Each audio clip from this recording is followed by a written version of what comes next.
Hello friends, welcome to your channel MPRM. आशा करती हूँ कि आप सभी स्वस्थ होंगे, निरंतर अपने एग्जाम की तैयारी कर रहे होंगे। आज हम पढ़ने वाले हैं महिला पर्यवेक्षक में पार्ट 1 के क्वेश्चंस को, जिसमें हम 1600 की सीरीज स्टार्ट की है और इसमें हम अभी तक 800 क्वेश्चन सॉल्व कर चुके हैं। यदि फ्रेंड्स आपको 1600 क्वेश्चंस एक साथ चाहिए हैं, आपके एग्जाम जल्दी हैं, तो प्लीज़ आप हमें कमेंट कर दीजिए आपके एग्जाम की डेट। हम आपके लिए सारे क्वेश्चन आंसर सेंड कर देंगे। चलिए फ्रेंड्स, स्टार्ट करते हैं। 1600 क्वेश्चंस को सॉल्व करने के लिए वीडियो स्टार्ट करते हैं। यदि फ्रेंड्स आप हमारे चैनल पर नए हैं, चैनल को सब्सक्राइब नहीं किया है, तो प्लीज़ फ्रेंड्स, यदि आपको वीडियो थोड़ा सा भी यूजफुल लगता है तो वीडियो को लाइक कीजिए, कमेंट कीजिए, चैनल को सब्सक्राइब कीजिए और अपने प्यारे प्यारे फ्रेंड्स के साथ वीडियो को शेयर कीजिए। चलिए स्टार्ट करते हैं। अभी तक हम 800 क्वेश्चंस को सॉल्व कर चुके हैं। इसके आगे हम क्वेश्चंस को सॉल्व करते हैं। सूरज की रोशनी के संपर्क में आते ही हमारी त्वचा सांवली हो जाती है।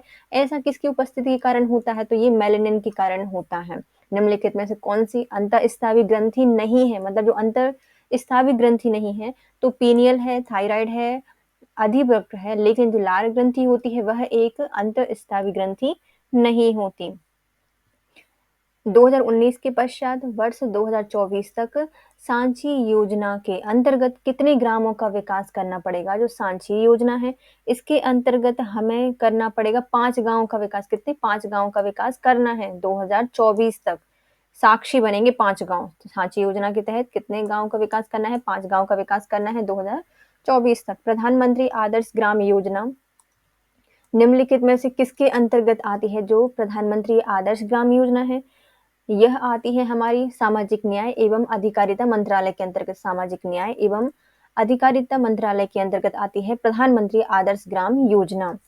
मध्याह्न भोजन योजना किसकी कक्षा तक बच्चों के लिए उपलब्ध कराई जाती है? तो जो मध्याह्न भोजन योजना है, इसको 1995 में स्टार्ट किया गया था और ये जो योजना है यह 8वीं तक के बच्चों के लिए चलाई जाती है। कहाँ तक? 8वीं तक के बच्चों के लिए चलाई जाती है। राष्ट्रीय टीकाकरण कार्यक्रम के अनुसार गर्भवती महिलाओं के लिए कौन सा वैक्सीन अनुशासित किया गया है? राष्ट्रीय टीकाकरण कार्यक्रम के अंतर्गत गर्भवती महिलाओं में कौन सा टीका अनुशासित किया गया है? तो ये है हमारे टिटनेस टॉक्साइड का। ये ही टीका बस गर्भवती महिलाओं को दिया जाता है। कितनी डोज देते हैं? 2 डोज दी जाती हैं। और यदि 3 साल के अंदर फिर से गर्भ धारण कर लेती है महिला, तो उसके लिए फिर बूस्टर डोज दिया जाता है टिटनेस का। किसी बीमारी का टीका अभी तक नहीं बना है? ऐसी कौन सी बीमारी जिसका टीका अभी तक नहीं बना है? तो जो एड्स है, इसका टीका अभी तक बना नहीं है और ये हमारे इम्यून सिस्टम को प्रभावित करता है। 2.5 माह की आयु में शिशु का कौन सा टीका लगाया जाता है? 2.5 माह है, 2.5 माह तक कौन सा टीका लगाया जाता है? तो डीपीटी का दूसरा टीका इसमें लगाया जाता है। 2.5 माह में, 2.5 महीने में कितना लगाया जाता है?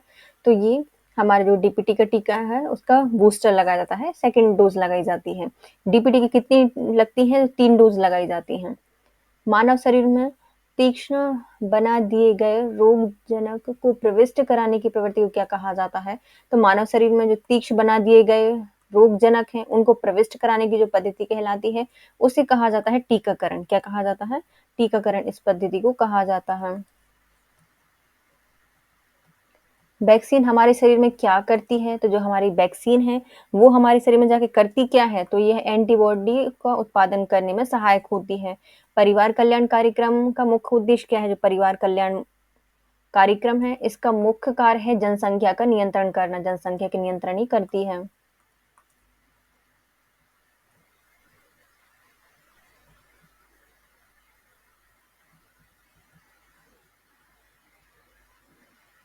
विश्व स्वास्थ्य संगठन ने डैश को भारत को पोलियो महामारी वाले देशों की वैश्विक सूची से बाहर कर दिया है। मतलब पोलियो हमारे भारत से समाप्त हो गया। डब्ल्यूएचओ ने बोला कि हाँ, हो गया है। 25 फरवरी 2012 को बोला मध्य प्रदेश नहीं, भारत को, कि आप पोलियो मुक्त हो चुके हैं डब्ल्यूएचओ के द्वारा। उल्टियां होने के बाद इसमें कौन से खाद्य पदार्थ नहीं आने चाहिए? यदि उल्टियां हो रही हैं तो इसमें कौन से खाद्य पदार्थ नहीं आने चाहिए? अल्कोहल, अच्छा, आने नहीं, लेने चाहिए, सॉरी। उल्टियां हो रही हैं किसी व्यक्ति को तो उसको क्या नहीं लेना चाहिए? दूध या दूध के उत्पाद नहीं लेने चाहिए, कार्बनीकृत पेय नहीं लेने चाहिए, अल्कोहल नहीं लेना चाहिए, उपयुक्त किसी भी उल्टी होने वाले व्यक्ति को नहीं लेने चाहिए। ट्यूबरकुलोसिस वार्ड में स्वास्थ्य कार्यकर्ता को जो कि व्यक्तिगत सुरक्षा उपकरण पहनने चाहिए, उसमें क्या शामिल है? मतलब जो ट्यूबरकुलोसिस मतलब टी वाले पेशेंट के व्यक्ति के वार्ड में स्वास्थ्य कार्यकर्ता काम कर रहे हैं, उनके लिए क्या-क्या पहनना चाहिए? तो C95 रेस्पिरेटर, सर्जिकल मास्क और रसोई का एप्रन उपयुक्त तो दोनों ये वाले। रसोई का एप्रन तो नहीं पहनना चाहिए, रसोई का एप्रन तो रसोई में पहनते हैं। सर्जिकल मास्क पहनना चाहिए और C95 जो रेस्पिरेटर है उसको पहनना चाहिए। निम्नलिखित में किस रोग को बंद जबड़ा या लॉक जॉ रोग कहा जाता है? तो टिटनेस को कहा जाता है। किसको कहा जाता है? टिटनेस को कहा जाता है। शरीर में अतिरिक्त ग्लूकोज ग्लाइकोजन में परिवर्तित होकर भंडारित हो जाता है। ये किसके द्वारा किया जाता है? तो ये करता है लिवर। यकृत एवं मांसपेशियां होती हैं, इनमें ऊर्जा जमा होती है। जो मांसपेशियां होती हैं यकृत में, जो ऊर्जा जमा होती है, किसके रूप में ऊर्जा जमा की जाती है? मतलब इसको ग्लूकोज का स्टोरेज कैसे किया जाता है? तो ग्लूकोज या जो ऊर्जा है उसको स्टोरेज किया जाता है ग्लाइकोजन के रूप में। विटामिन क्या होते हैं? जो विटामिन होते हैं ये होते हैं हमारे कार्बनिक यौगिक। क्या होते हैं? कार्बनिक यौगिक होते हैं। नीचे दिए गए कथन में से आर और ए बताना है। अभिकथन क्या कहता है? मानव शरीर अपने लिए सभी विटामिन का संश्लेषण कर लेता है। तो ये नहीं, विटामिन हम बाहर से लेते हैं, तो पहला गलत हो जाएगा। दूसरा क्या बोलता है? शरीर के उचित विकास के लिए विटामिन अनिवार्य होते हैं। तो ये सही है। हमारे जो शरीर होता है उसमें विटामिन का संश्लेषण नहीं होता, लेकिन जरूरी होते हैं। मतलब पहला गलत है और दूसरा सही है। निम्नलिखित में से सब्जी में सर्वाधिक विटामिन कौन सी पाई जाएगी? तो जो हमारी सब्जियां हैं इसमें कौन सा विटामिन पाया जाता है? तो सबसे ज्यादा विटामिन पाए जाएंगे मिर्ची में। किसमें? मिर्ची में सबसे ज्यादा विटामिन पाए जाते हैं, इसलिए तो खाई जाती है। हरी मिर्च खाते हैं ना, तो सबसे ज्यादा विटामिन पाए जाते हैं, इसलिए हरी मिर्ची खानी चाहिए। अब आते हैं सूची 1 को सूची 2 से मिलाइए। ओके, तो हमारा विटामिन के, जो विटामिन के होता है ये पाया जाता है हमारे अल्फा में। विटामिन डी किस में पाया जाता है? कॉड लिवर ऑयल में पाया जाता है। विटामिन ई पाया जाता है जो गेहूं भून तेल होता है उसमें। विटामिन सी पाया जाता है नींबू में। देखो, विटामिन के alpha, vitamin D cod liver oil, vitamin E गेहूं भून तेल में और विटामिन सी नींबू में पाया जाता है।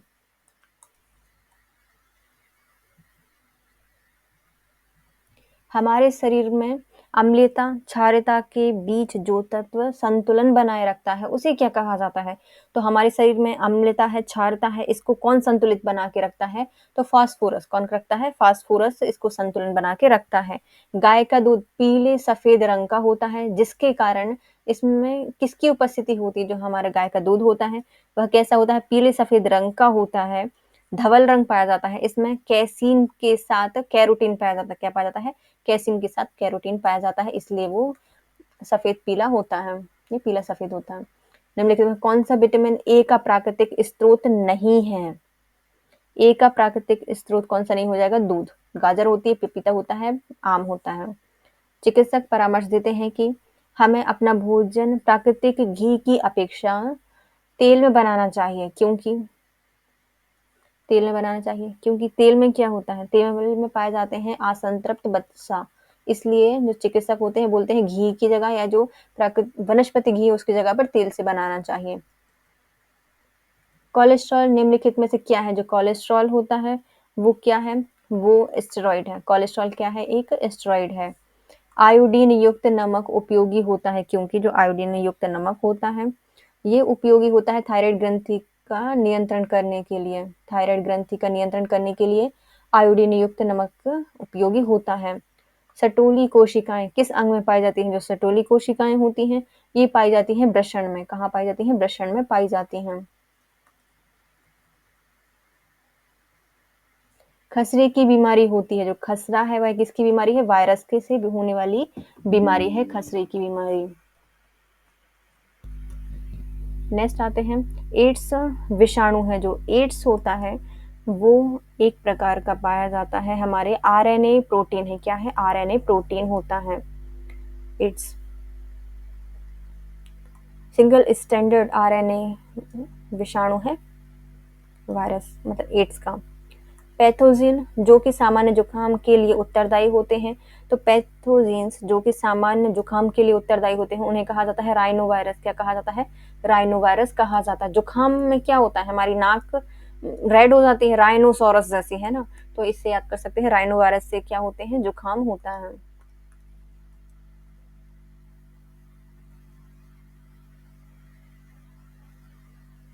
निम्नलिखित रोगों पर विचार कीजिए। ओके, डिप्थीरिया छोटी मादा, चिकन पॉक्स या स्मॉल पॉक्स, जो चेचक है स्मॉल पॉक्स।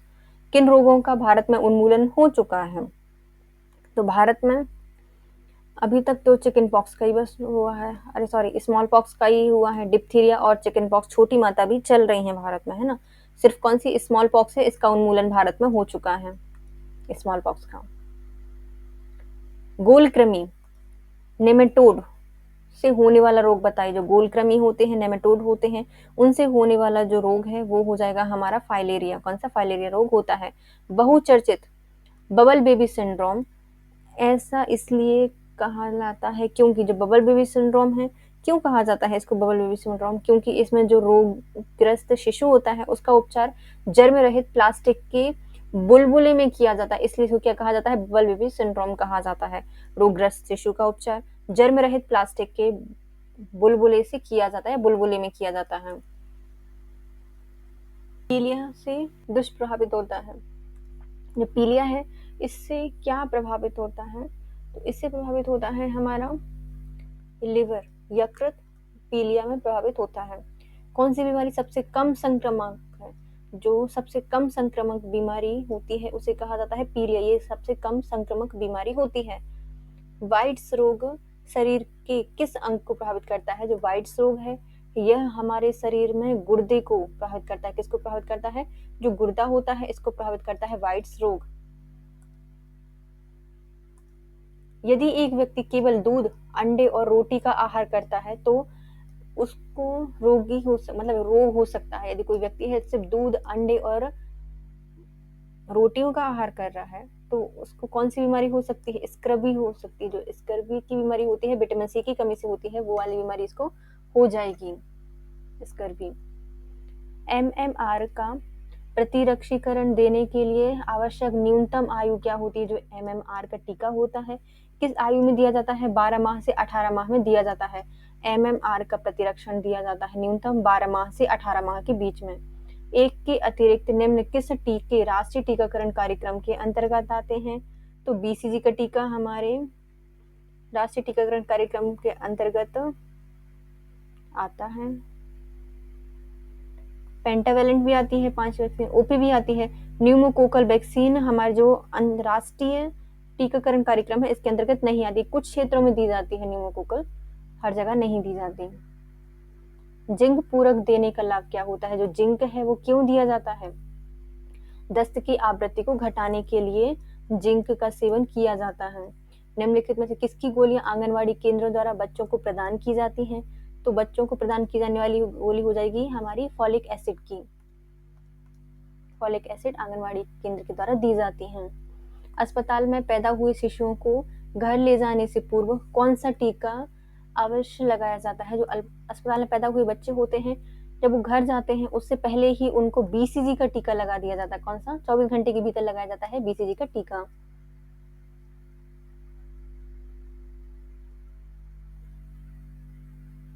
पीसीबी का टीका बच्चे को किन किन रोगों से सुरक्षा प्रदान करता है? जो पीसीबी का टीका है यह बच्चे को निमोनिया और जो मेनिंजाइटिस है उस बीमारियों से सुरक्षा प्रदान करता है। रोटा वायरस वैक्सीन का टीकाकरण के अंतर्गत कब शामिल किया गया था? जो रोटा वायरस है उसकी वैक्सीन टीकाकरण कार्यक्रम के अंतर्गत शामिल की गई थी। कब?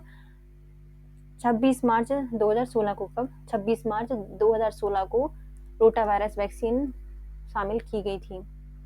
हेपेटाइटिस बी वैक्सीन की शुरुआत भारत में कब हुई है? तो हेपेटाइटिस बी वैक्सीन है इसकी शुरुआत भारत में हुई है 2002 से 2003 में। हेपेटाइटिस बी का टीका भारत में 2002 से 2003 में शामिल किया गया है। बच्चे को विटामिन ए की प्रथम खुराक कब दी जाती है? जो विटामिन ए है इसकी खुराक दी जाती है बच्चे को 9 माह से 12 माह तक। कब दी जाती है? 9 माह से 12 माह तक दे देते हैं विटामिन ए का टीका। बच्चे को जन्म के समय कौन से टीके लगाए जाते हैं? तो जन्म के समय उसे लगाए जाते हैं 3 टीके, बीसीजी का टीका, ओपीवी 0 और हेपेटाइटिस बी। उपयुक्त तीनों जन्म के समय बच्चे को बीसीजी का टीका, ओपीवी और हेपेटाइटिस बी का टीका लगाया जाता है।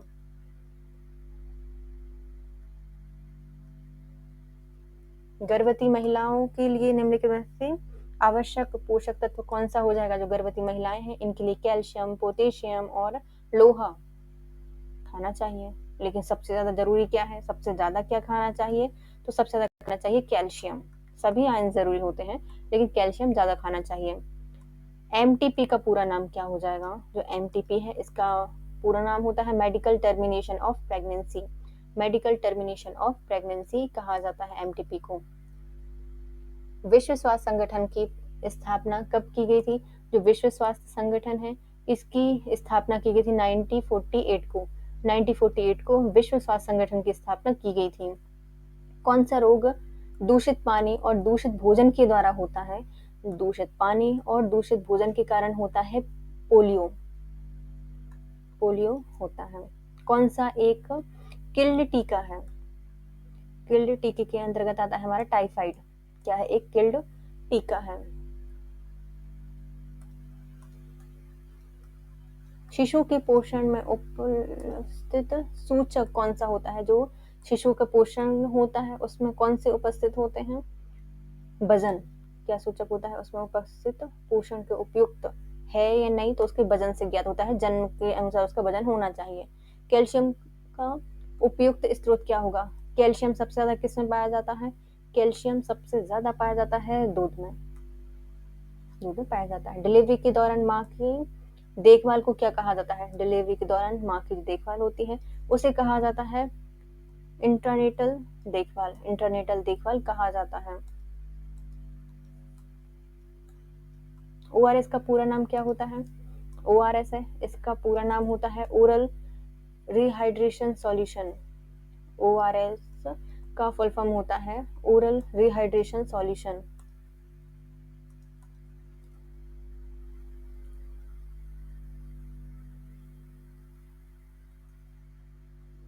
शिशु के स्तनपान छुड़ाने को क्या कहा जाता है? जो शिशु है वह स्तनपान कर रहा है और उसको छुड़ाने के लिए जो प्रोसेस होती है उसको कहा जाता है अनुप्रशासन। अनुप्रासन, अनुप्रशासन नहीं अनुप्रशन, मतलब उनको अब खाने की जगह लेके जाएंगे है ना, तो अनुप्रशन कहा जाता है। अनुप्रशन। प्लेसेंटा की नॉर्मल लंबाई क्या होती है? जो प्लेसेंटा होता है इसकी नॉर्मल लंबाई होती है 22 सेंटीमीटर। कितनी होती है? 22 सेंटीमीटर होती है। गर्भाशय के निश्चेतात्मक चिन्हों में शामिल होता है। जो गर्भाशय है उसके जो निश्चेतात्मक चिन्ह होते हैं इसके अंतर्गत शामिल किया जाता है गर्भस्थ शिशु के हृदय, गर्भस्थ शिशु के अंग और गर्भस्थ शिशु की हलचल। उपयुक्त सभी।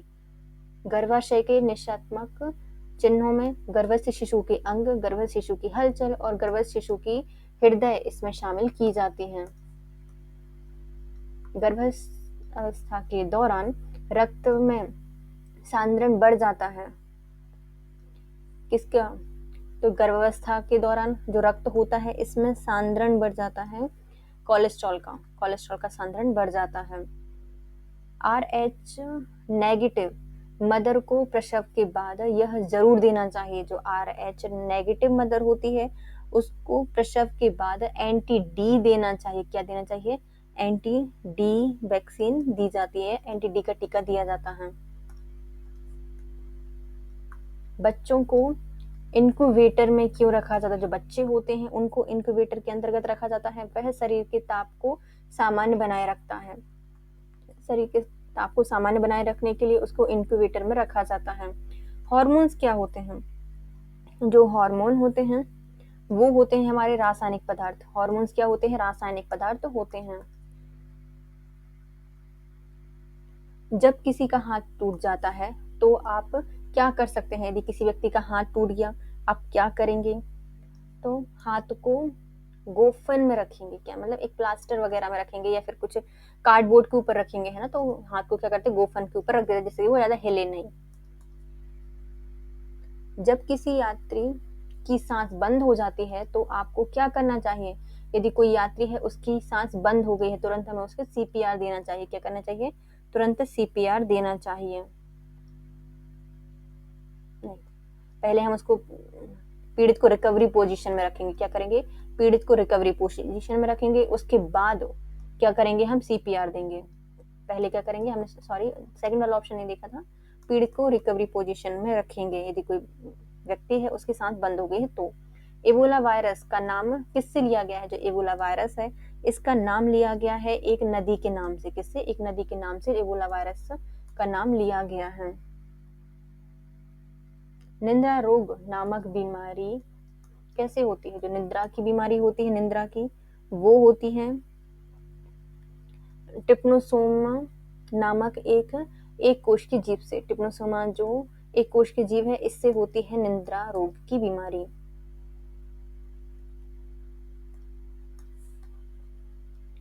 ल्यूकेमिया एक प्रकार का कैंसर होता है जिसमें साधारण बढ़ोतरी होती है। जो ल्यूकेमिया है इसमें क्या बढ़ जाती है? जो हमारी डब्ल्यूबीसी है, श्वेत रक्त कोशिकाएं हैं, उनकी संख्या बढ़ जाती है। श्वेत रक्त कोशिकाएं की कुछ संख्या बढ़ जाती है ल्यूकेमिया में।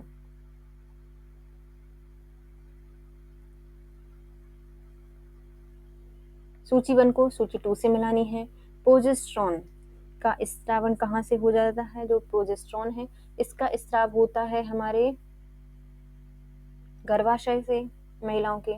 टेस्टोस्टेरोन वृषण से सिक्रेट होता है। थायरॉक्सिन थायराइड ग्रंथि से होता है। इंसुलिन अग्नाशय से होता है। प्रोजेस्टेरॉन गर्भाशय से होता है। टेस्टोस्टेरोन वृषण से होता है।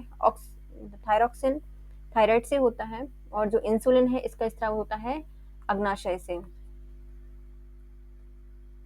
क्षय रोग टीबी के परीक्षण हेतु विशिष्ट परीक्षण होता है। जो टीबी है उसका परीक्षण करने के लिए हम मेंटॉक्स का परीक्षण करते हैं। कैसे करते हैं? मेंटॉक्स का जो परीक्षण होता है वो करते हैं, मेंटॉक्स का।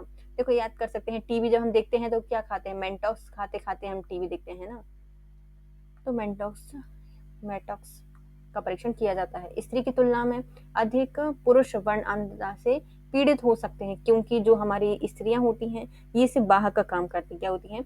इनमें केवल एक्स क्रोमोसोम पाया जाता है, इसलिए क्या होती हैं? सिर्फ वाहक होती हैं। और प्रभावित कौन होते हैं? पुरुष होते हैं, इसलिए वर्णांधता से प्रभावित होते हैं पुरुष।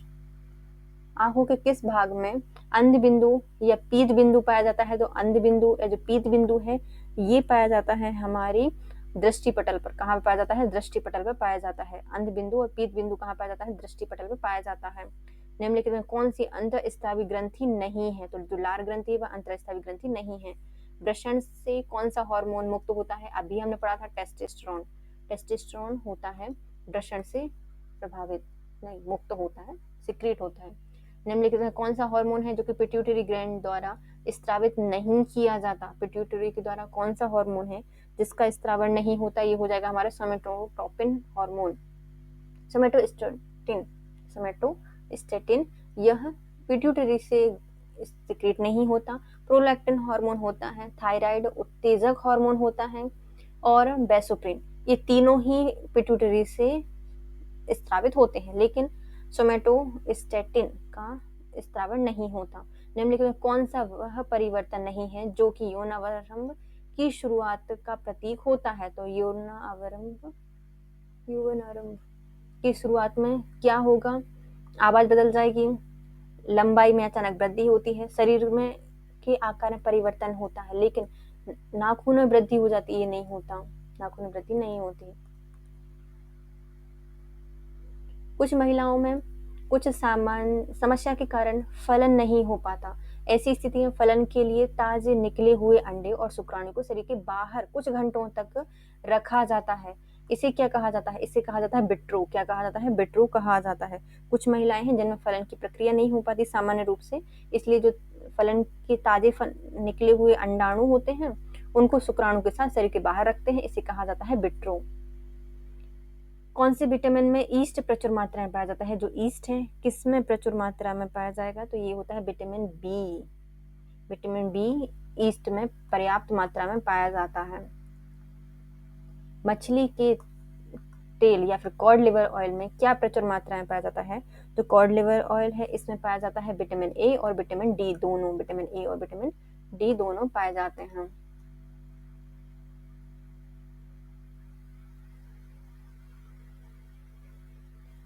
निम्नलिखित में कौन सी बीमारी वायु के माध्यम से नहीं फैलती? वायु के माध्यम से क्या नहीं फैलता? सामान्य जुकाम वायु के माध्यम से होता है, निमोनिया वायु से होता है, तपेदिक वायु से होता है, लेकिन हैजा नहीं होता।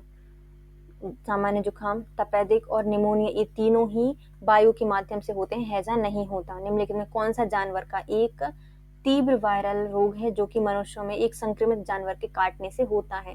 तो ये हो जाएगा रेबीज, जो कि एक संक्रमित जानवर के काटने से मानव शरीर को प्रभावित करता है, रेबीज का वायरस।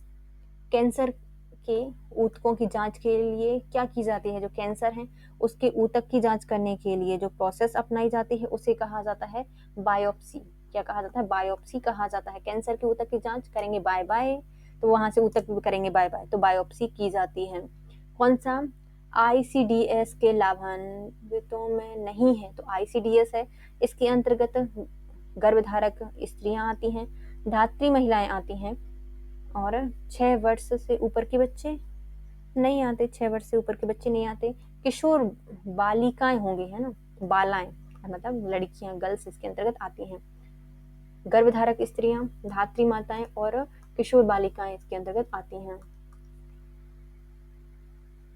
ICDS के अंतर्गत पोषण एवं स्वास्थ्य शिक्षा के लिए लाभान्वित समूह कौन से हो जाएंगे? तो ICDS के अंतर्गत केवल धात्री महिलाएं, केवल गर्भवती महिलाएं, 15 से 45 वर्ष तक की स्त्रियां, उपयुक्त सभी ICDS के अंतर्गत शामिल होती हैं, धात्री महिलाएं, गर्भवती महिलाएं और स्त्रियां। निम्नलिखित में कौन सा एक सामान्य टीकाकरण द्वारा बचाव ना होने वाली बीमारी है? मतलब टीकाकरण के द्वारा हम इससे नहीं बच सकते, सामान्य टीकाकरण इसका नहीं होता, तो ये कौन सी हो जाएगी? हमारे निमोनिया। सामान्य टीकाकरण नहीं होता, इसका अलग से टीका कराना पड़ता है। डिप्थीरिया के लिए DPT का टीका लगता है, काली खांसी के लिए DPT का होता है, TB के लिए फिर TB का टीका होता है, BCG।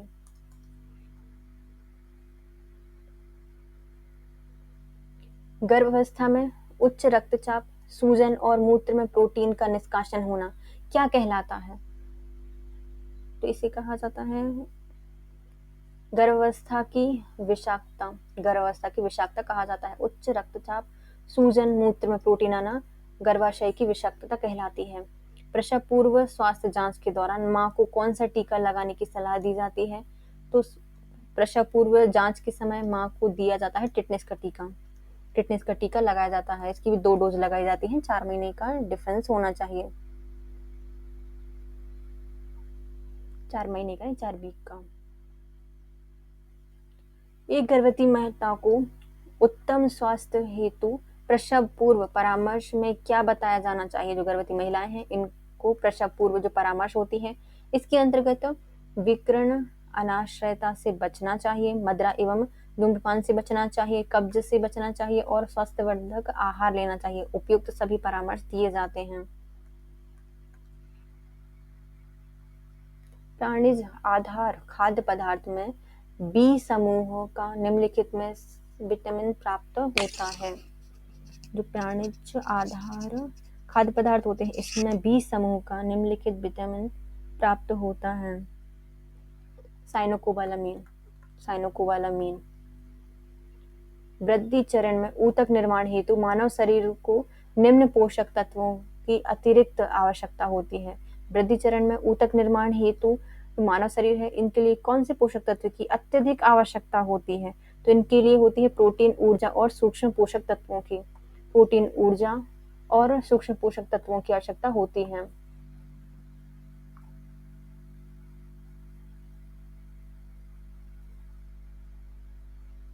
निम्नलिखित में से किस विधि द्वारा दालों में विटामिन सी की मात्रा में वृद्धि की जा सकती है? तो किस विधि के द्वारा दाल होती है इसमें विटामिन सी को बढ़ाया जा सकता है? तो विटामिन सी अंकुरण करके, अंकुरण के माध्यम से बढ़ाया जा सकता है।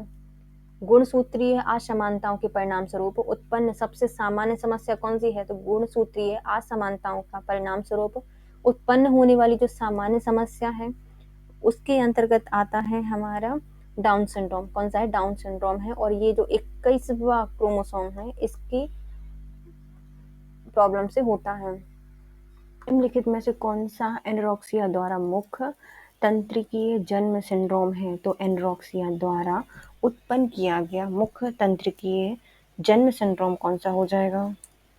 ऑप्शन 1 है डाउन सिंड्रोम, दूसरा है फेगोइस एक्स सिंड्रोम, तीसरा है प्रमस्तिष्क घात सेरिब्रल पाल्सी और डी ऑप्शन है सेरिब्रल वेस्कुलर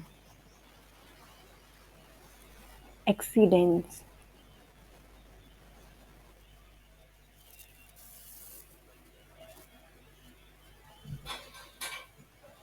तो इसका ऑप्शन हो जाएगा प्रमस्तिष्क घात। क्या है? प्रमस्तिष्क घात सेरिब्रल पाल्सी। ये क्वेश्चंस अभी आ भी रहे हैं। तो प्रमस्तिष्क पाल्सी सेरिब्रल पाल्सी किससे होती है? एनोरेक्सिया द्वारा उत्पन्न किया गया मुख्य तंत्रिकीय जन्म सिंड्रोम है। जन्मजात शिशुओं की दशा किससे प्रभावित होती है? जन्मजात शिशु होते हैं उनकी दशा किससे प्रभावित होती है? तो ये होती है जन्म की प्रक्रिया से और प्रसव पूर्व वातावरण से। जन्म की प्रक्रिया से और प्रसव पूर्व वातावरण से प्रभावित होती है। निम्नलिखित में से कौन सा कथन गलत है? कुछ माताएं नवजात शिशुओं को बोतल से दूध पिलाती हैं क्योंकि वे घर से बाहर कार्य करती हैं। तो ये तो सही हो जाएगा। स्तनपान कराने वाली माताओं के अभिभावक शिशु संबंध सदैव बेहतर रहते हैं। सदैव सही रहते हैं, ये तो गलत है। बोतल से दूध पिलाने से माता शिशु और अंतःक्रियाओं हेतु अधिक अवसर मिलते हैं, ये सही है। और स्तनपान कराने वाली शिशुओं में पाचन संबंधी समस्याएं कम होती हैं। तो ये तीनों सही हो जाएंगे, लेकिन ये वाला गलत है।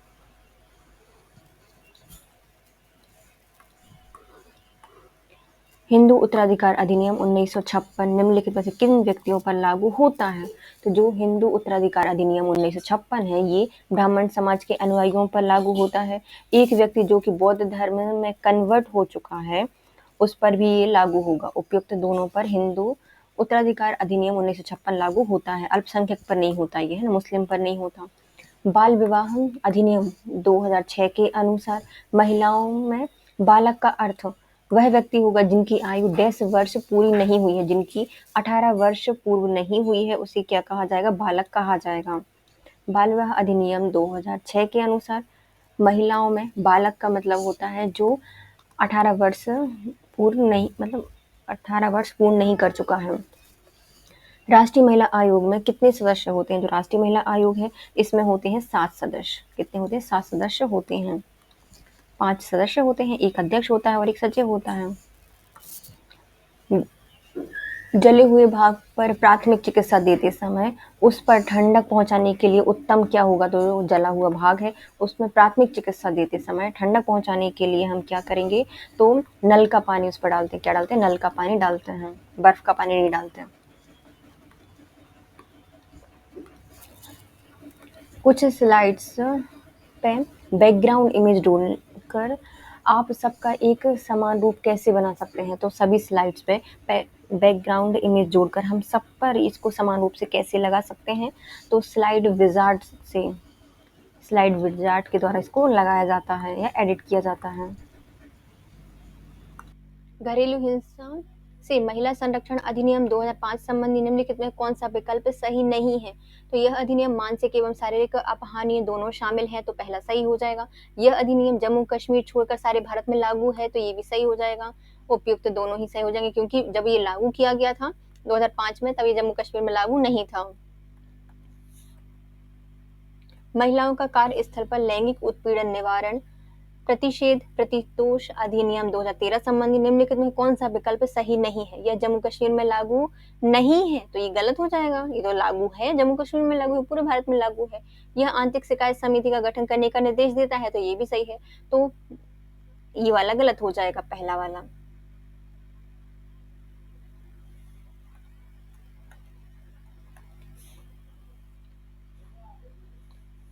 घरेलू हिंसा से महिला संरक्षण अधिनियम 2005 के अंतर्गत निम्नलिखित में कौन सी क्रिया विधि घरेलू हिंसा की व्याख्या में नहीं आ सकती? बच्चे न होने के कारण अपमानित करना, ये घरेलू हिंसा होती है। दहेज के लिए जबरदस्ती करने पर और रिश्तेदारों को मतलब हानि पहुंचाने ये भी घरेलू हिंसा के अंतर्गत आता है। शारीरिक पीड़ा पहुंचाने की बार-बार धमकी देना, ये भी घरेलू हिंसा है। उपयुक्त सभी घरेलू हिंसा के अंतर्गत आते हैं। बच्चों में कुपोषण की रोकथाम हेतु उपाय क्या किए जा सकते हैं? बच्चों में कुपोषण है, क्या कर सकते हैं? परिवार नियोजन कर सकते हैं, पोषण संबंधी शिक्षा दी जा सकती है, स्तनपान को बढ़ावा दिया जा सकता है। उपयुक्त सभी कुपोषण की रोकथाम के लिए किया जा सकता है। चंद्रमुख का लक्षण क्या है? यदि व्यक्ति का चंद्रमुख हो गया है तो क्या है? क्वासी-ओरकर हो गया है। देखो, किसी भी बच्चा है, उसने क्या ओढ़ा है? कुशन ओढ़ा है, तो उसका मुख कैसा होगा? चांद के जैसा हो गया। तो कुशन ओढ़ा, चंद्रमुख हो गया, तो क्वासी-ओरकर। क्वासी-ओरकर और मरासमस के लक्षण में मुख्य अंतर क्या है? दोनों ही प्रोटीन से होती हैं, लेकिन इन दोनों में सिर्फ एक डिफरेंस होता है, वो है एडिमा का। किसका? एडिमा का डिफरेंस होता है। बच्चों में कुपोषण के लिए उत्तरदायी कारक कौन सा नहीं होगा? तो भैया कुपोषण हमारा जैविक से होता है, पर्यावरणीय होता है, मितव्ययिता होते हैं, मितव्ययी होती है, लेकिन सुंदरता का कोई फर्क नहीं पड़ता। यदि कोई ज्यादा सुंदर जरूर हो ना कुपोषण है, तो सुंदरता का इसमें कारक नहीं है। कुपोषण स्थिति का वर्णन किससे किया जा सकता है? जो कुपोषण की स्थिति है, इसका वर्णन करना है तो हम कैसे करेंगे? तो इसमें सबसे अच्छा होता है IAP वर्गीकरण कर दीजिए, गोमेज वर्गीकरण और वाटरलो वर्गीकरण। उपयुक्त सभी किए जाते हैं कुपोषण के लिए। वाटरलो वर्गीकरण, गोमेज वर्गीकरण और AIP वर्गीकरण तीनों ही किए जाते हैं। निम्नलिखित में से किसे कुपोषण के संकेतक के रूप में नहीं करते, मतलब कुपोषण के संकेतक के रूप में नहीं जाना जाता? तो बॉडी मास इंडेक्स कुपोषण के लिए किया जाता है। ऊपरी बाह की परिधि देखी जाती है कुपोषण में। त्वचा को मोड़कर मोटाई देखी जाती है, लेकिन रक्तचाप कुपोषण के अंतर्गत नहीं जांचा जाता। कि किसी कुपोषण है तो हम उसका ब्लड प्रेशर थोड़ी ना जांच करेंगे, बल्कि बॉडी मास इंडेक्स, ऊपरी बाह की परिधि और त्वचा की मोटाई नापी जाती है। धात्री शब्द से तात्पर्य, जो धात्री माता होती है, इसका तात्पर्य क्या है? तो शिशु की देखभाल करने वाली स्त्री या माता को क्या कहा जाता है? धात्री कहा जाता है।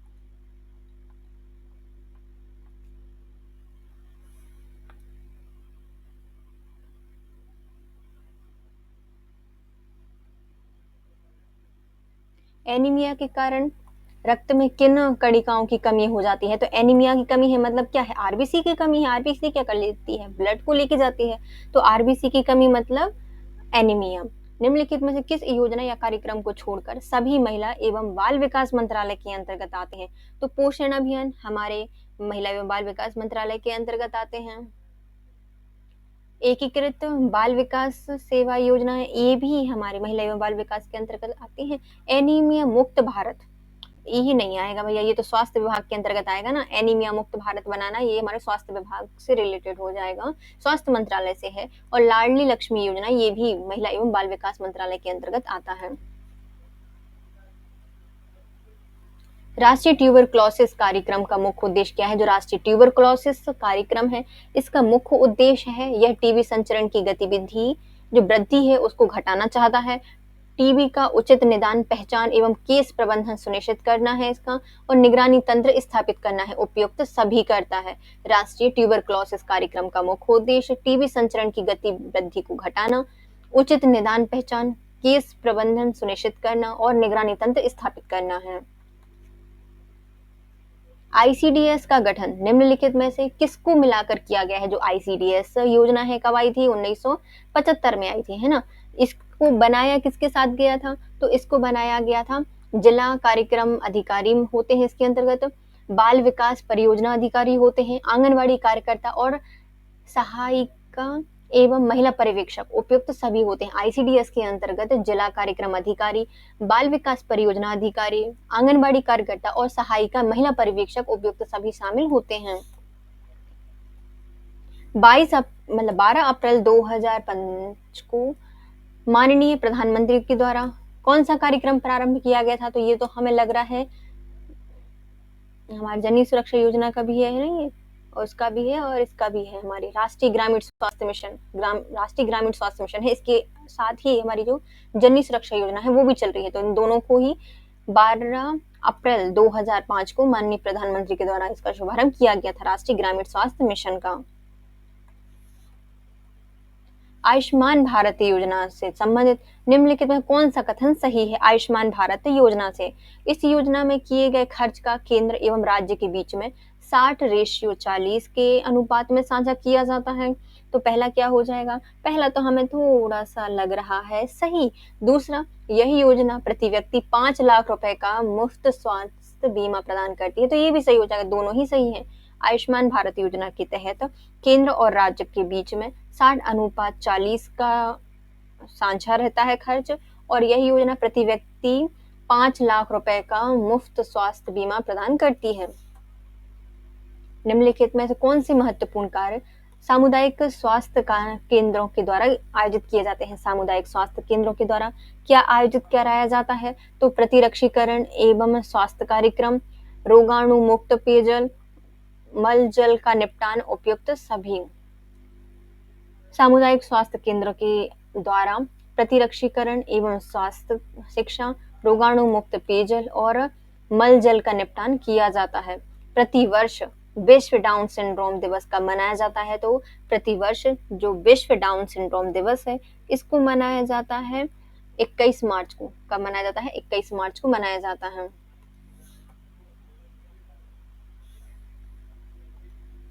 ACE2 पद का उल्लेख किस संदर्भ में किया गया है?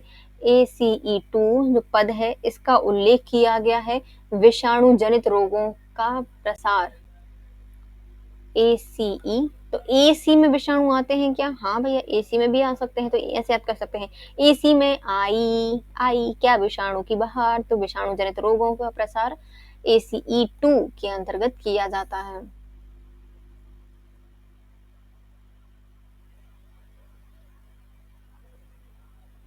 निम्नलिखित कथनों पर विचार कीजिए। डेंगू मच्छरों द्वारा संचारित प्रोटोजोआ रोग है, तो डेंगू मच्छरों के द्वारा संचारित किया जाने वाला प्रोटोजोआ से रोग होता है, तो ये तो गलत है, मच्छर करता है भैया। प्रत्येक नेत्र गुहा पीड़ा डेंगू का लक्षण नहीं होता, ये भी गलत है। त्वचा, पृत्तिका, नाक से रक्त स्राव डेंगू के मुख्य लक्षण होते हैं, तो ये क्या हो जाएगा? सही हो जाएगा। केवल सी ही सही है ना? तीसरा ही सही है। त्वचा, पृत्तिका, नाक से रक्त स्रावण डेंगू के मुख्य लक्षण होते हैं। छिछले हैंडपंप से पानी पीने वाले लोगों को निम्नलिखित में से किस रोग के होने की संभावना होती है? सिवाय, तो जो छिछले हैंडपंप का पानी पीता है उसके लिए सभी बीमारी हो सकती है, लेकिन सिर्फ एक को छोड़कर, क्या? फ्लोरोसिस को छोड़कर टाइफाइड हो सकता है, हैजा हो सकता है, कामला जो रोग होता है वो भी हो सकता है, लेकिन उसको फ्लोरोसिस नहीं हो सकता। निम्न सभी बीमारियों का लक्षण वायरस होता है, तो वायरस निम्न सही बीमारियों का कारण वायरस होता है, सिवाय एक को छोड़कर। तो पीलिया कैसे होता है बताइए? पीलिया होता है वायरस से, इन्फ्लुएंजा वायरस से, गलसुआ वायरस से, आंत ज्वर ये कैसे होता है? प्रोटोजोआ तो नहीं होता, इसमें जीवाणु वगैरह होते हैं ना, जीवाणु हो जाते, कवक वगैरह होते हैं, ये अलग होता है। गलसुआ, इन्फ्लुएंजा और पोलियो अलग होता है ना, पोलियो, पीलिया ये कैसे होते हैं? वायरस से होते हैं। एंथ्रोफोबिया निम्न का डर होता है। एंथ्रोफोबिया इसके अंतर्गत किसका डर होता है? ये होता है पुष्पों का। एंथस होते हैं ना, इसके जो परागकण होते हैं क्या कहा जाता है? एंथस कहा जाता है। तो एंथ्रोफोबिया मतलब फूलों का डर। जो मनुष्य यह नहीं समझ पाता कि उसे भोजन करना ठीक देना चाहिए, यह पीड़ित है। करना ठीक छोड़ देना चाहिए। जो मनुष्य यह नहीं समझ पाता कि कब उसे भोजन करना छोड़ देना चाहिए या कब करना चाहिए, तो उसे कौन सी बीमारी हो जाएगी? तो उसे हो जाती है बुलिमिया। क्या हो जाती है? बुलिमिया हो जाती है, बुलिमिया। तो भैया देखो, एक है बाबू मियाँ, है ना, वो खाना खा रहे हैं, खाते जा रहे, वो पता ही नहीं है कि कब उनको खाना नहीं खाना है, तो इसे क्या हो जाएगा? बुलिमिया हो जाएगा। आप सब बोलेंगे मियाँ मियाँ मत खाओ, बुला रहे हैं सब लोग, तो बुलिमिया को जब खाना खाने का याद नहीं रहता कब छोड़ना है। एलर्जी के कारण कौन सी बीमारी हो जाएगी? किसी को एलर्जी है मतलब कौन सी बीमारी हो जाएगी? तो अस्थमा जो होती है वह एलर्जी के कारण होती है। इटाई रोग किसके दीर्घकालीन विषाक्तन से होती है? जो इटाई रोग है यह कैडमियम से होती है। किससे होती है? कैडमियम से होती है, और ये किडनी को प्रभावित करती है। किसको? किडनी को प्रभावित करती है इटाई रोग। सूची 1 को सूची 2 से मिलाना है। ओके, देखो, क्वासिओरकर, मरासमस, टीबी और हेपेटाइटिस बी। देखो, जो हेपेटाइटिस बी है ये कैसे होती है? वायरस से होती है। टीबी जीवाणु से होती है। क्वासिओरकर प्रोटीन की रक्त अल्पता से होती है और मरासमस दीर्घकालीन उपवास से होती है। तो पहला इसका सही हो जाएगा। मरासमस दीर्घकालीन उपवास से, क्वासिओरकर प्रोटीन की अल्पता से, टीबी जीवाणु से और हेपेटाइटिस बी विषाणु से होता है। निम्नलिखित में से कौन सा रोग वैक्सीनेशन द्वारा नियंत्रण नहीं किया जा सकता? तो वैक्सीनेशन से हम मधुमेह को नियंत्रित नहीं कर सकते, मधुमेह की अभी तक वैक्सीन नहीं बनी है। पोलियो, काली खांसी और चेचक का टीका तो अभी वर्तमान में लगता है। अंडे की जर्दी निम्नलिखित में से किस पोषक तत्व का प्रचुर स्रोत होता है? तो जो अंडे की जर्दी होती है वह कैल्शियम कार्बोनेट की बनी होती है। ऑप्शन है क्या इसमें? कैल्शियम का तो पर्याप्त तो होता है, भरपूर होता है। नियासिन भी होता है ना, नियासिन। तो निया हो खिसका हो, अंडे की जर्दी, जो अंडे की जर्दी होती है उसमें क्या होता है? नियासिन होता है। धात्री स्त्रियों को पोषक तत्व आवश्यकता भी गर्भवती स्त्रियों के समान ही बढ़ जाती है, क्योंकि एक उत्पाद के साथ केवल मतलब सब जो धात्री माताएं होती हैं उनमें भी जो गर्भवती महिलाएं होती हैं उनके समान ही तो पोषक तत्व होती हैं, उनकी आवश्यकता बढ़ जाती है। लेकिन सिर्फ एक ऐसा तत्व है जिसकी आवश्यकता कभी नहीं बढ़ती, तो वो कौन सी हो जाएगी? ऊर्जा। ऊर्जा की आवश्यकता इनको नहीं बढ़ती, बल्कि पोषक तत्वों की आवश्यकता बढ़ जाती है। निम्नलिखित में से एक उपकरण खाद्य पदार्थों की ऊर्जा मान ज्ञात करने का काम करता है। तो खाद्य पदार्थों की ऊर्जा मान को ज्ञात करने के लिए किसका प्रयोग किया जाता है? बॉम्ब कैलोरीमीटर का। किसका? बॉम्ब कैलोरीमीटर का। एक मतलब पूरी कैलोरी में बॉम्ब लगा दो, फट जाएगा ढूंढ ढूंढ, तो पता चल जाएगा उसका क्या है, ऊर्जा मान कितना है, कितनी ऊर्जा निकल रही। तो बॉम्ब कैलोरीमीटर से ज्ञात किया जाता है पदार्थों का ऊर्जा मान। निम्नलिखित में से किसी एक विधि के द्वारा दोनों में विटामिन सी की मात्रा में वृद्धि की जा सकती है? किसी एक विधि के द्वारा दोनों में विटामिन सी की वृद्धि की जा सकती है। विटामिन सी की वृद्धि करनी है तो क्या करना पड़ेगा? उसे अंकुरित करना पड़ेगा। विटामिन ई के लिए भी अंकुरित करना होता है। नव्द दुग्ध जिससे कि खींच कहा जाता है, उसमें पाए जाने वाले पोषक तत्वों में से नव्द दुग्ध खींच में पाए जाने वाले पोषक तत्वों में से निम्नलिखित में कौन सा एक सामान्य मानव दूध की तुलना में दुगने? हाँ ठीक है।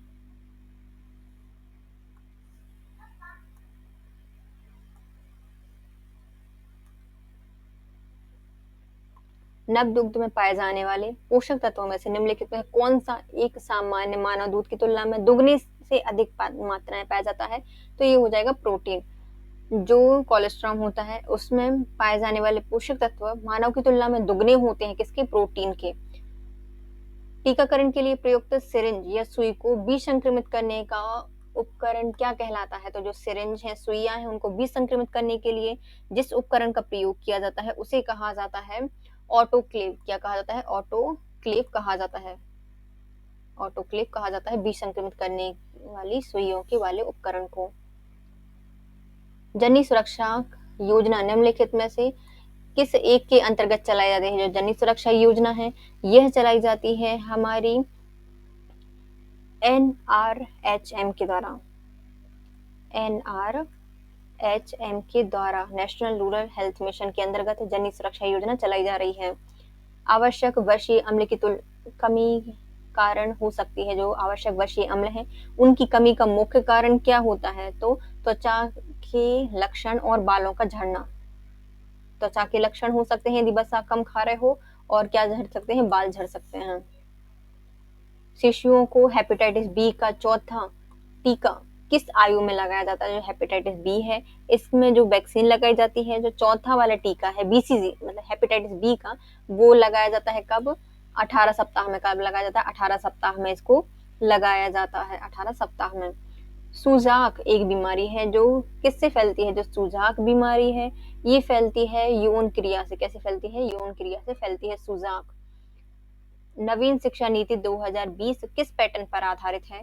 तो नवीन शिक्षा नीति 2020 हमारे 5+3+3+2 कार्यक्रम पर आधारित है। 4 होगा यार, कॉलेज। 5+3+3+4 पैटर्न पर आधारित है। जो नवीन शिक्षा नीति 2020 है यह 5+3+3+4 पैटर्न पर आधारित है।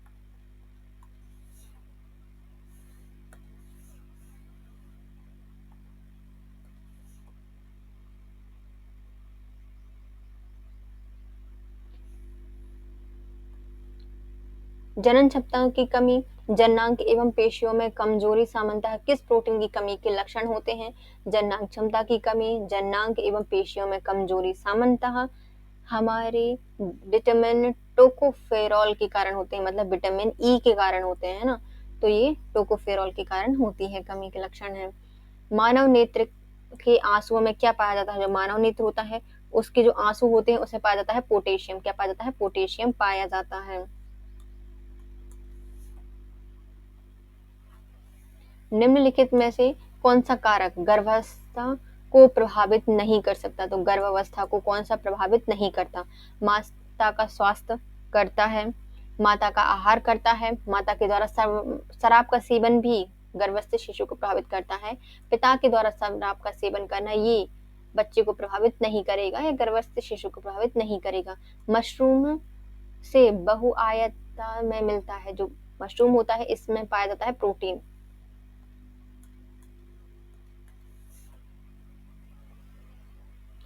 आवश्यक लोह क्या है? तो लोह आवश्यक है। लोह क्यों आवश्यक है?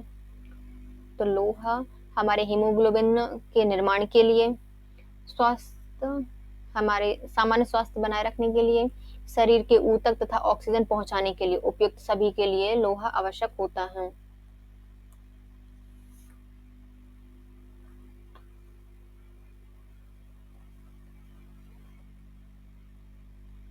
कोलेस्ट्रॉल निम्नलिखित में से किससे संबंधित है? जो कोलेस्ट्रॉल है इसका संबंध हो जाएगा वसा से। किससे संबंधित है? वसा से संबंधित है कोलेस्ट्रॉल। राष्ट्रीय टीबी नियंत्रण कार्यक्रम कब शुरू किया गया था? तो राष्ट्रीय टीबी नियंत्रण कार्यक्रम है, इसको स्टार्ट किया गया था 1962 से। कब स्टार्ट किया गया है? 1962 से प्रारंभ किया गया है। महिलाओं के मामले में 25 किलोग्राम पर मीटर स्क्वायर से अधिक के वजन का अर्थ क्या हो जाएगा? यदि कोई महिला है उसका 25 किलोग्राम पर मीटर स्क्वायर वेट है, मतलब उससे ज्यादा वेट है, तो उसे क्या कहा जाएगा? उसे कहा जाएगा सामान्य से अधिक पोषण। क्या है? सामान्य से अधिक पोषण कहा जाएगा। 18 से 25 के बीच में सामान्य माना जाता है, 25 से अधिक तो सामान्य से अधिक। जन समूह में आयोडीन की कमी से होने वाले लोगों पर नियंत्रण करने के लिए एक सुपरीक्षित पद्धति है। जन समूह में डैश का वितरण किया जाता है। तो जन समूह में आयोडीन की कमी से होने वाले लोगों पर नियंत्रण करने के लिए सुपरीक्षित पद्धति है जन समूह में वितरण की जाती है, तो वो हो जाएगी हमारी आयोडीन युक्त नमक। कौन सी है? आयोडीन युक्त नमक का वितरण किया जाता है। भोजन पचाने, शरीर में पोषक तत्वों का अवशोषण करने, परिवहन करने और भंडारण करने में लगने वाली ऊर्जा को क्या कहा जाता है? कुल आवश्यक ऊर्जा कहा जाता है। भोजन पचाने, शरीर में पोषक तत्वों का अवशोषण करने, परिवहन और भंडारण करने में लगने वाली जो ऊर्जा है उसे कहा जाता है कुल आवश्यक ऊर्जा। क्या कहा जाता है? कुल आवश्यक ऊर्जा कहा जाता है। शाकाहारी माताओं में किसकी कमी की संभावना अधिक होती है? जो शाकाहारी माताएं हैं उनको विटामिन B12 की कमी हो सकती है। विटामिन B12 की कमी होने की अधिक संभावना होती है। हरी पत्तेदार सब्जी, ताजे फल किसका अच्छा स्रोत होते हैं? नहीं है, सॉरी नहीं है।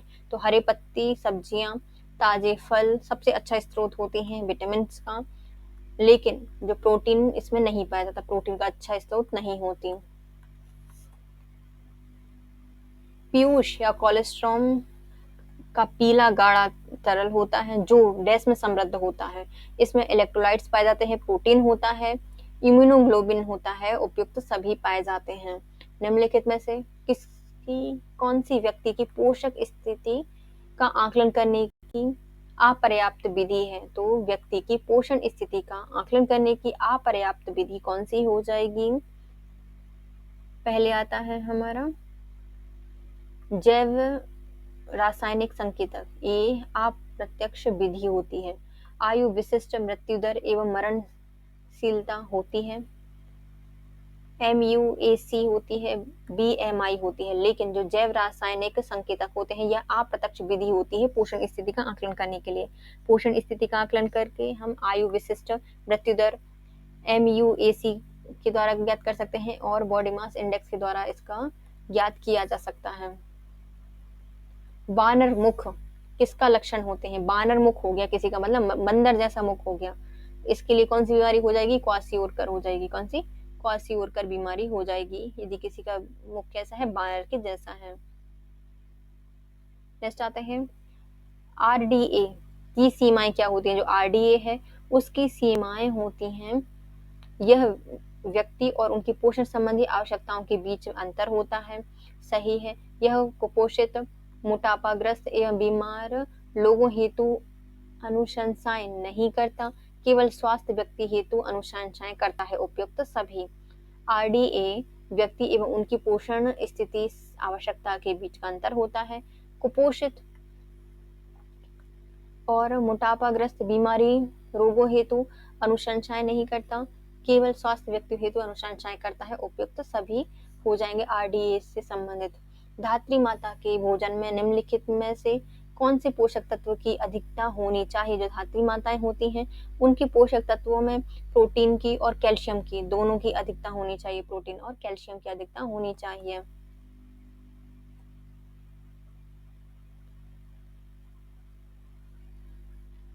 गर्भावस्था की पहली अवस्था को किस नाम से जाना जाता है। जो गर्भावस्था की पहली अवस्था होती है उसे कहा जाता है बीजा अवस्था। कौन सी बीजा अवस्था कहा जाता है। गर्भावस्था के दौरान भ्रूण की अस्थि निर्माण हेतु किस पोषक तत्वों की सबसे ज्यादा आवश्यकता होती है। तो गर्भावस्था के दौरान भ्रूण की अस्थि निर्माण के समय उसके लिए सबसे ज्यादा आवश्यक होता है कैल्शियम की। इसकी कैल्शियम की आवश्यकता होती है। माँ के दूध में पाए जाने वाले कोलेस्ट्रॉल सामान्यतः कितने दिन तक माता के स्तन से उत्पन्न होता है। तो ये उत्पन्न होता है 3 से 4 दिन तक। कितने 3 से 4 दिन तक उत्पन्न होता है। माँ के दूध में पाया जाने वाला कोलेस्ट्रॉल सामान्यतः 3 से 4 दिन तक उत्पन्न होता है। हीमोग्लोबिन की कमी के कारण होने वाले लक्षणों की पहचान की जाए। यदि हीमोग्लोबिन है तो चक्कर आएंगे, भूख नहीं लगेगी, सांस का फूलना। उपयुक्त सभी हो जाएगा। थायराइड ग्रंथि में वृद्धि एवं विकास से संबंधित पोषक तत्व कौन से होते हैं। थायराइड ग्रंथि होती है इसके मुख्यतः कौन से पोषक तत्व होते हैं। इसमें पाया जाता है आयोडीन। क्या पाया जाता है। आयोडीन पाया जाता है।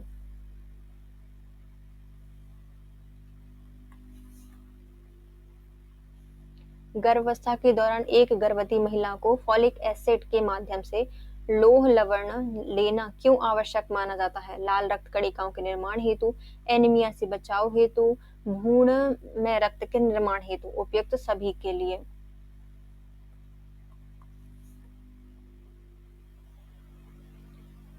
धात्री अवस्था में एक महिला को प्रतिदिन कितनी अतिरिक्त कैल्शियम की मात्रा ग्रहण करनी चाहिए। जो धात्री अवस्था है इसमें माता को प्रतिदिन कितनी कैल्शियम की आवश्यकता होती है, कितना ग्रहण करना चाहिए। तो 200 mg। कितना 200 mg ग्रहण करना चाहिए पर डे। सामान्य वयस्क महिला, गर्भवती महिला एवं धात्री महिला में निम्नलिखित में से सर्वाधिक ऊर्जा की आवश्यकता किसको होगी। तो तीनों को एक समान ऊर्जा की आवश्यकता होती है। कितनी। तीनों को एक समान ऊर्जा की आवश्यकता होती है।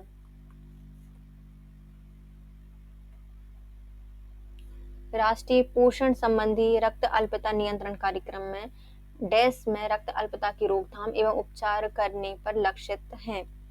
राष्ट्रीय पोषण संबंधी रक्त अल्पता नियंत्रण कार्यक्रम में रक्त अल्पता की रोकथाम एवं उपचार करने पर लक्षित होता है। तो गर्भवती महिलाएं क्या है, मुख्यतः लक्षित होती हैं गर्भवती महिलाएं।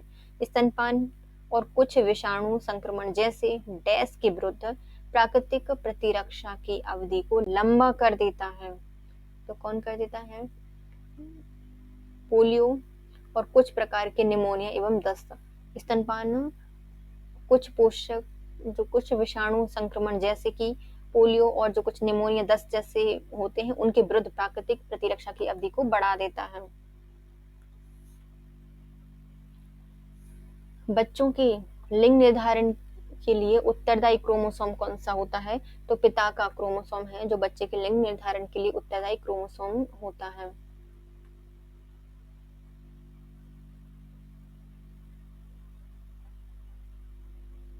कॉर्पस लुटियम के द्वारा स्रावित होने वाला हार्मोन कौन सा है। जो कॉर्पस लुटियम है इसके द्वारा स्रावित होने वाला जो हार्मोन है वो हो जाएगा प्रोजेस्टेरॉन। कौन सा है। प्रोजेस्टेरॉन है। कॉर्पस लुटियम के द्वारा स्रावित होने वाला हार्मोन प्रोजेस्टेरॉन है। शुक्राणु के एक्रोसोम का कार्य क्या होता है? जो शुक्राणु का जो एक्रोसोम होता है उसका मुख्यतः कार्य होता है यह अंडाणु में शुक्राणु के प्रवेश में सहायता करता है। एक्रोसोम क्या करता है? अंडाणु में शुक्राणु के प्रवेश में सहायता करता है। बीसीजी के टीके को किस वर्ष विकसित किया गया था? जो बीसीजी का टीका है इसको विकसित किया गया था 1921 में। कब? 1921 में बीसीजी का टीका विकसित किया गया था। सुपर मास्टर ग्रंथि के नाम से किसे जाना जाता है? तो मास्टर ग्रंथि फ्यूज ग्रंथि होती है और सुपर मास्टर ग्रंथि है तो ये हो जाएगी हमारी हाइपोथैलेमस। जठर रस गैस्ट्रिक जूस में डूबने पर पेपर का रंग क्या हो जाएगा? जो लिटमस पेपर होता है उसका रंग कैसे हो जाएगा? तो जो हमारा गैस्ट्रिक जूस होता है ये एसिडिक होता है, इसलिए जब इसमें लिटमस पेपर डालेंगे तो उसका रंग कैसा हो जाएगा? लाल हो जाएगा।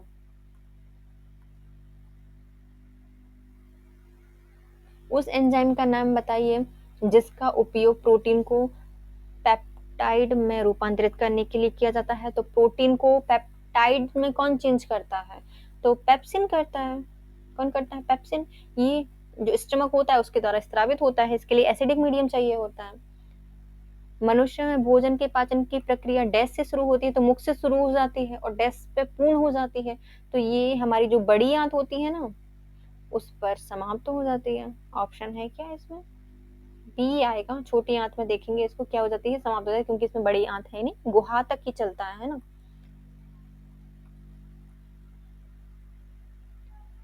किसी व्यक्ति के पोषण तंत्र की जांच करने के लिए इस्तेमाल किए जाने वाला यंत्र कौन सा है? तो पाचन तंत्र है। पोषण तंत्र या पाचन तंत्र है उसको हमें जांचना है।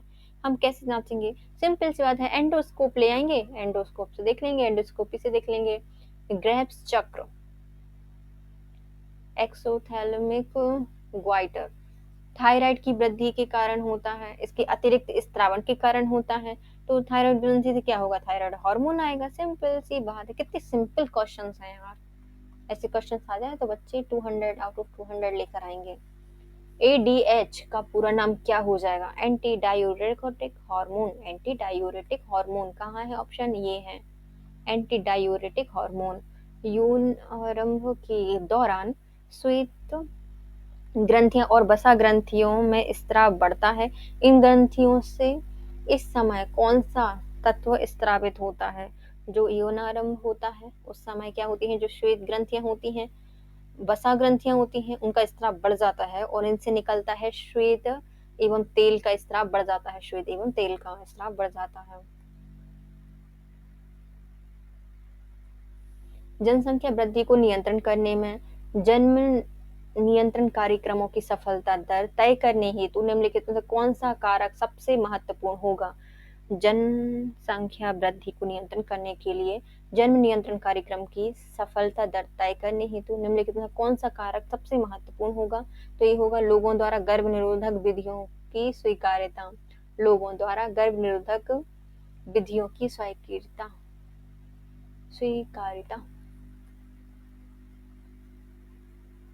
स्वीकार करेंगे गर्भ निरोधक गोलियों का तभी तो बेचारी हो पाएगी नियंत्रण, जनसंख्या नियंत्रण, है ना। किशोर अवस्था के दौरान स्वास्थ्य प्रजनन तंत्र के विकास के लिए किस प्रकार के आहार की आवश्यकता होती है? तो स्वस्थ प्रजनन तंत्र रखना है तो किस पोषक तत्व की आवश्यकता होगी? तो पोषण की वृद्धि से संतुलित हो, जो पोषण की वृद्धि से संतुलित हो ऐसे पोषक तत्वों की आवश्यकता होती है। कौन सी गर्भ निरोधक विधि अवांछित गर्भधारण, एसटीडी और दोनों को नियंत्रित करने के लिए उपयोगी होती है? तो ये होती है कॉन्डोम।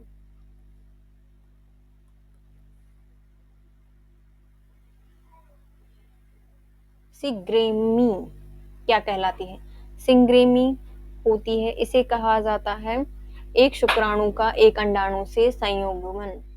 एक शुक्राणु का एक अंडाणु से संयुग्मन क्या कहलाता है? सिंग्रेमी कहलाती है। प्रोजेस्टेरोन प्रोस्टेट ग्रंथि किसके नीचे पाई जाती है? जो प्रोस्टेट ग्रंथि होती है ये पाई जाती है मूत्राशय के नीचे। प्रोस्टेट ग्रंथि निम्नलिखित में से कौन सा मानव जनन अंग नहीं है? फैलोपियन ट्यूब होती है, गर्भाशय होती है, अंडाणु होते हैं, लेकिन शुक्रवाहिनी मादा जनन अंग नहीं है। प्रसव पीड़ा डैश की दीवारों में संकुचन के कारण होता है, तो प्रसव पीड़ा है यह होती है गर्भाशय के संकुचन के कारण। गर्भवती महिलाओं के लिए सर्वोच्च आहार क्या है? जो गर्भवती महिलाएं हैं इनके लिए आहार विशेषज्ञ द्वारा निर्धारित जो विशेष आहार है उनको लेना चाहिए। जो आहार विशेषज्ञ हैं उनकी सलाह पर निर्धारित विशेष आहार लेना चाहिए। HIV एड्स के संचरण को रोकने के लिए कौन सी विधि अपनाई जाती है? दिए गए कथन में से कौन सा गलत है वही बताना है।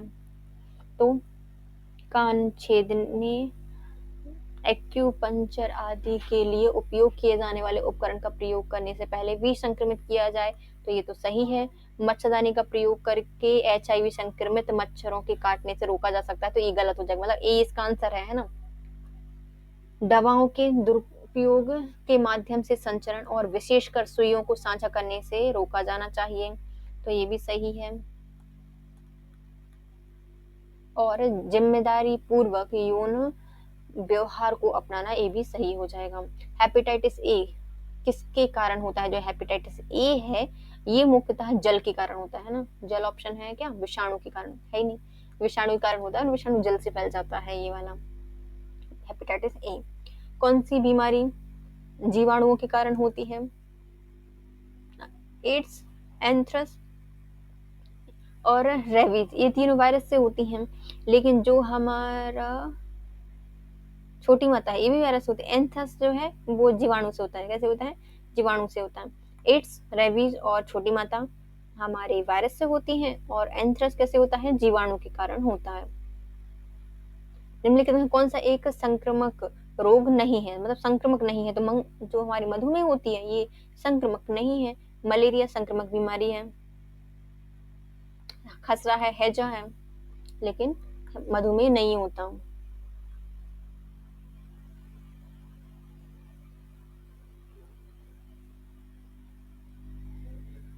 डेंगू बुखार एक मच्छर जनित उष्णकटिबंधीय रोग है जो कि डेंगू विषाणु से होता है।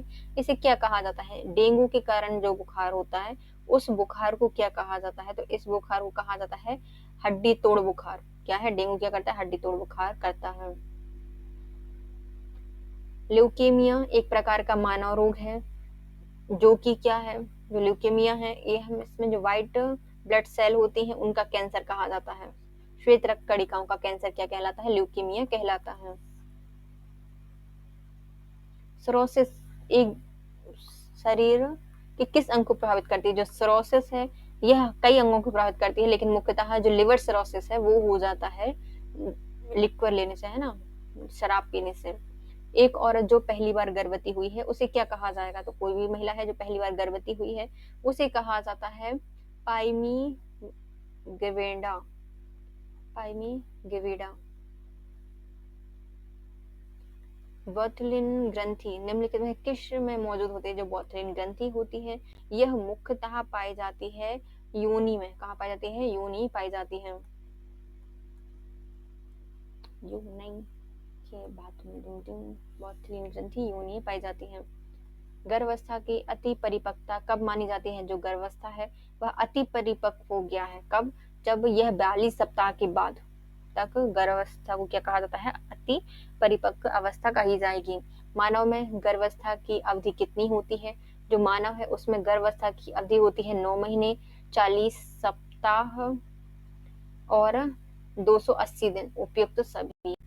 गर्भावस्था की किस समय अवधि जिसे प्रथम त्रिमाही कहा जाता है? तो पहली तिमाही किसे कहा जाता है? पहला ट्राइमेस्टर।